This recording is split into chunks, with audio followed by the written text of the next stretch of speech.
Hi, this is Danny D, and welcome to Pathways of Hope.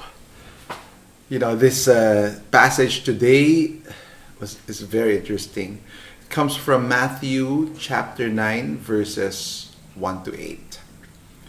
It starts with Jesus riding a boat, crossing the river to go back home to his hometown.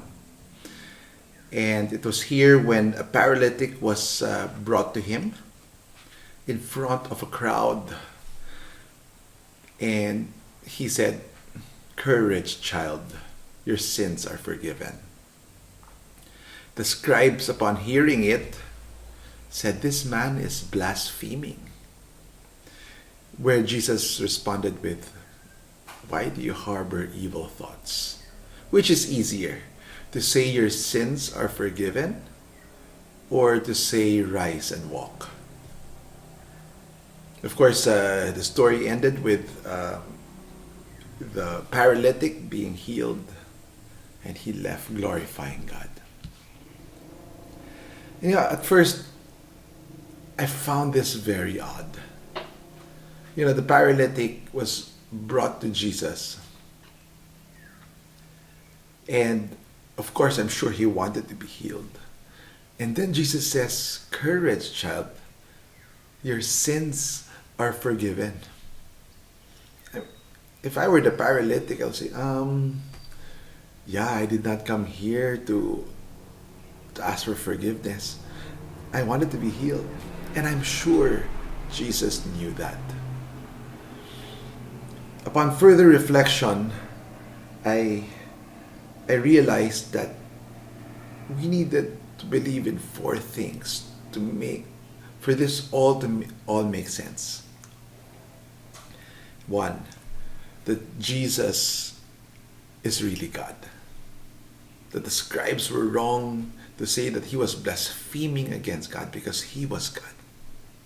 And number two, that he came here on earth to give us the joy of being free from sin.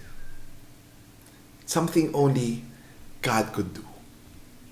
And number three, that Jesus desires to be with us, connected to us every minute. And he knew that only sin could prevent that from happening.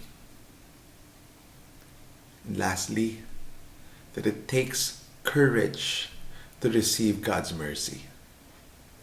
It takes courage for us to accept our sinfulness. It takes courage for us to actually break away from the comfort zone of being in sin, especially if we have been in sin for a very long time.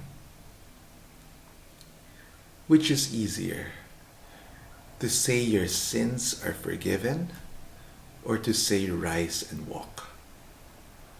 Now that day, the paralytic was lucky. He got both. He was healed and he was forgiven. And this was such an awesome experience for him that he could do nothing but glorify God. Now Pope Francis said this. He said that this freedom is Jesus' great miracle. He sets us free who were slaves to sin. Now I pray for this freedom for each one of us.